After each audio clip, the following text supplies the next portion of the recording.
Olá, turminha! Hoje iremos continuar o nosso estudo com o paradidático. Vocês estão gostando da aula? O que está achando das aulas? Muito bem, coloque lá, responde lá no grupo, por favor, e nós vamos dar início à nossa aula de hoje. Falando um pouquinho sobre a aula anterior, falando sobre os textos narrativos. Você agora já sabe o que é um texto narrativo? Para saber se um texto é narrativo, basta verificar se ele possui os elementos da narrativa. Que elementos são esses? Uma maneira simples e fácil e rápido de aprender. É com a sigla PENT. Você pode pensar que os elementos da narrativa são pentes. Quais são os elementos da narrativa? São eles: personagem, espaço, narrador, tempo e enredo. A seguir, irei falar um pouco de cada um desses elementos da narrativa. A personagem é qualquer ser que pratica ações em uma história. Pode ser humano, pode ser um animal, qualquer ser que pratique uma ação dentro de uma história é uma personagem. Basicamente, há 3 tipos de personagem.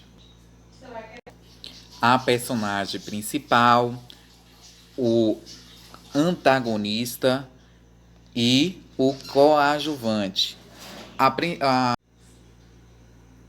A principal, né, que é conhecida como protagonista.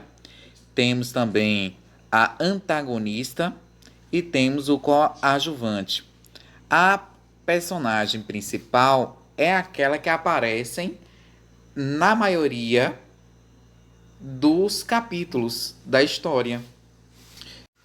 O antagonista é aquele que atrapalham, né, o protagonista de realizar os seus objetivos. Então ele vai atrapalhar, né, para ele não realizar esses objetivos. Coadjuvantes são todos aqueles personagens que possuem participação na história.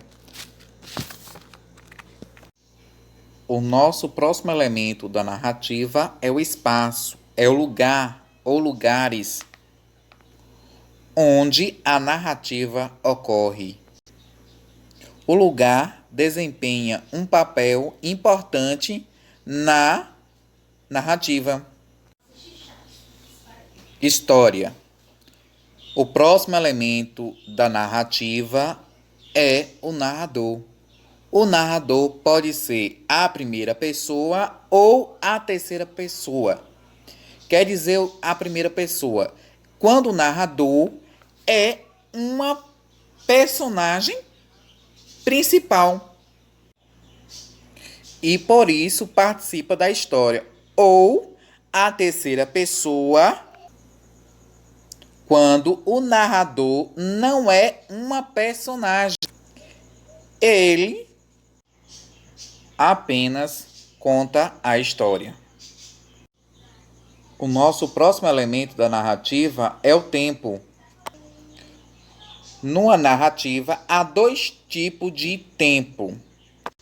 O cronológico ocorre quando a passagem do tempo segue a ordem do relógio. É marcado por algumas palavras de tempo do tipo ontem, uma semana depois, alguns tempo antes, às 6 horas. É marcado pelo tempo cronológico. O outro relógio é o psicológico. Ele ocorre quando o personagem está pensando ou imaginando, relembrando ou sonhando. O próximo elemento da narrativa e último é o enredo. O enredo é o esqueleto né, principal que sustenta a narrativa, onde é dividida em 3 partes, que é introdução, né, meio e fim. Agora que você já sabe o que é um texto narrativo, é só lembrar do pente. Vamos lá, turminha, dando continuidade à nossa aula de hoje. Estudaremos o que é uma fábula. Vocês já ouviram falar? Acredito que sim. Vamos assistir um vídeo que fala um pouquinho sobre o que é uma fábula e depois retornaremos. Um gênero literário que consegue educar de forma simples e objetiva. Conheça comigo a fábula, depois da vinheta.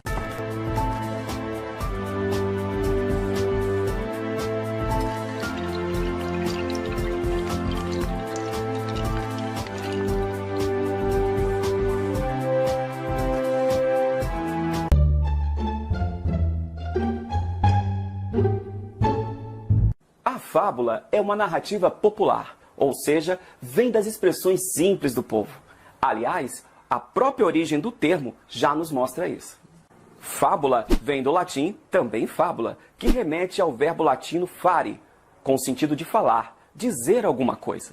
Então a fábula é isso na sua essência, a simplicidade de falar algo. E esse falar é feito na forma de narração, uma narrativa breve, que pode ser escrita na forma de verso ou na forma de prosa. Normalmente, essa narrativa possui a presença de animais que falam e agem como pessoas. Esses animais estão na história por um motivo muito importante: ilustrar a presença de um princípio moral. Aí é que vem o propósito da fábula, que, ao nosso ver, é educativo. O grande objetivo da fábula é fazer com que a moral contida nela se transforme numa lição de vida. Dentro dessa lógica, a fábula é usada para transmitir valores ou criticar condutas. O que importa é que a pessoa que lê reflita sobre atitudes inadequadas. Neste vídeo, nós vamos conhecer um pouquinho sobre esse gênero. Então, vamos lá!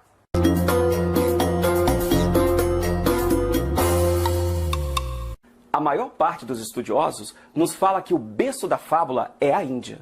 Isso ocorre por causa da existência de uma obra denominada Panchatantra, considerada a mais antiga coleção de fábulas indianas. As histórias reunidas são baseadas em tradições orais tão antigas que não se sabe de que época são. Mais tarde, o Panchatantra teve uma versão árabe chamada Kalila Dimna. Provavelmente foi através dessa versão que a fábula chegou ao Ocidente. Em terras ocidentais, a fábula aportou na Grécia e teve Esopo como seu maior representante. Esopo foi um escravo que viveu na Grécia por volta do século 6 a.C. Sua importância é tão grande que o seu nome passou a designar um estilo, a fábula esópica, ou fábula grega. O estilo esópico trazia como característica a apresentação da moral no fim da história. O seu trabalho de divulgação da fábula foi realizado oralmente, o que possivelmente fez com que se perdesse muito do seu trabalho. No entanto, em Roma surgiu outro escravo, com o nome de Fedro, que registrou boa parte das obras de Esopo. Nascido por volta do século I a.C., Fedro foi o grande responsável por conservar o legado de Esopo. Porém, ao registrar as fábulas esópicas, Fedro colocou o seu próprio estilo, trazendo a composição latina dos romanos para as histórias.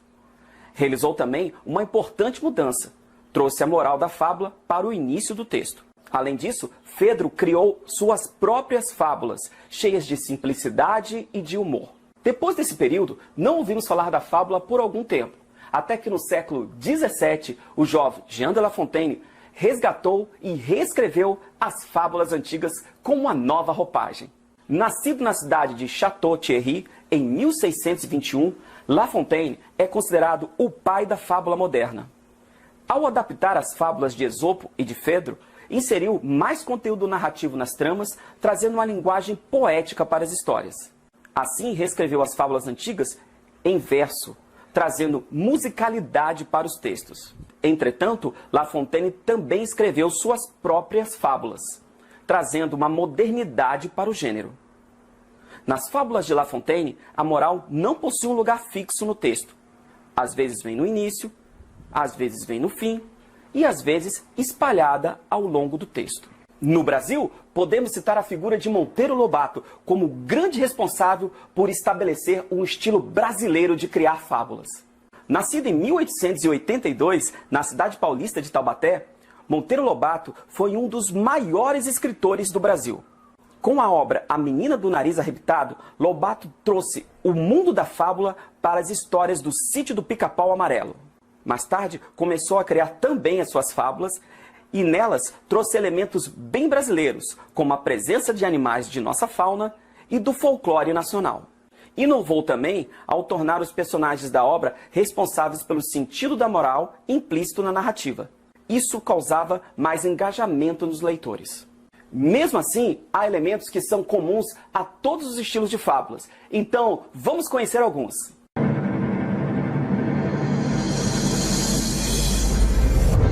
A fábula é uma narração, por isso possui características de um texto narrativo, como enredo, narrador e personagem. Aliás, é nos personagens que vemos uma característica forte da fábula, que é a presença de animais que representam as virtudes e os defeitos do ser humano. Na realidade, a fábula não é só feita com animais. Podemos ter também plantas, seres humanos, deuses da mitologia e seres imaginários. Porém, os animais e as plantas se tornaram mais tradicionais no gênero. O uso de animais evita a necessidade de ter descrições muito longas, pois o leitor consegue fazer a associação entre o animal e o que ele representa. Então, o perfil biológico de um animal tem pouca importância. O que vale é o que está no imaginário popular. Assim temos, por exemplo, a cobra, que se liga à maldade, e o leão, que se liga à majestade. Entretanto, cada povo pode fazer suas próprias associações, motivados pela fauna, flora e a cultura dos locais onde vivem. Outro elemento que também não pode faltar na fábula é a moral.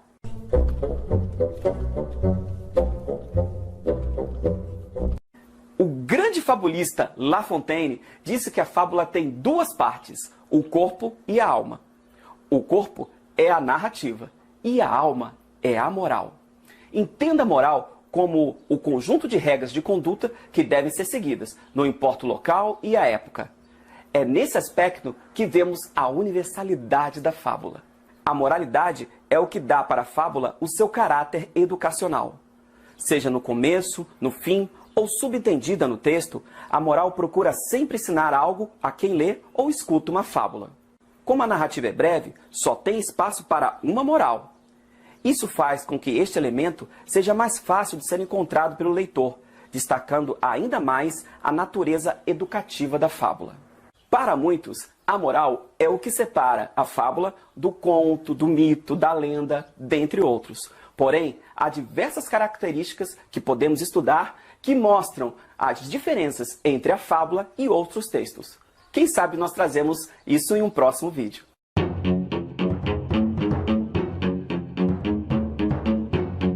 Mais do que uma história de bichos, a fábula representa muito do que existe dentro do ser humano. Apesar dos séculos e séculos de mudanças, muitos dos sinais das fábulas indianas ainda estão presentes nas fábulas de La Fontaine, Monteiro Lobato e de outros fabulistas modernos. Isso mostra a força desse gênero, que consegue atender o ser humano na maior de suas necessidades, a educação. Se você gostou desse vídeo, dá uma curtida, porque isso ajuda muito o Caminhos da Linguagem a crescer. Se está chegando agora, se inscreva, porque vem muita coisa boa por aí. Ah, eu te peço só uma coisa, compartilhe esse vídeo com algum amigo seu que queira saber um pouquinho sobre a fábula. Um grande abraço para você, fiquem com Deus e até a próxima!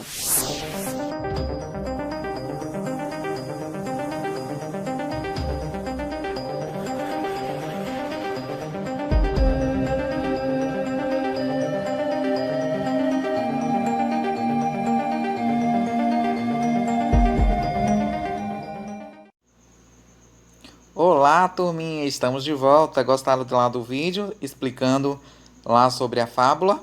Muito bem. Fábula, então, é uma narrativa em que as personagens são geralmente animais, com comportamentos de humanos, onde ela pode ser escrita em poesia ou em prosa, e finalizando com uma moral da história. A nossa atividade hoje proposta, vocês irão responder um questionário, onde vocês irão registrar no caderno de português. Olá, turminha! Vamos para o nosso desafio de hoje, mas antes, tem um lembretinho aqui para vocês. Vocês estão gostando dessa semana do desafio da tia Raquel? Muito bem, quem está gostando, vamos continuar participando, certo? Que é importante a gente estar acompanhando a aprendizagem de vocês através de áudio, vídeo, da escrita de vocês, certo? Quero a participação de todos. Hoje o tio também tem um desafio para vocês, e vocês vão realizar assim de letra, certo? Quero a participação de todos. Vocês deverão elaborar um pequeno resumo do livro. E em seguida, vocês também vão registrar o que vocês entenderam, até onde vocês já leram.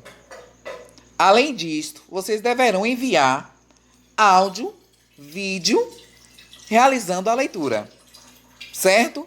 Vamos lá para o nosso desafio. Boa sorte. Fiquem todos com Deus. Amanhã a gente vai estar aqui de volta, que amanhã é sexta-feira. Tchau, tchau, turminha. Um grande abraço para todos vocês. Fiquem todos com Deus. Tchau.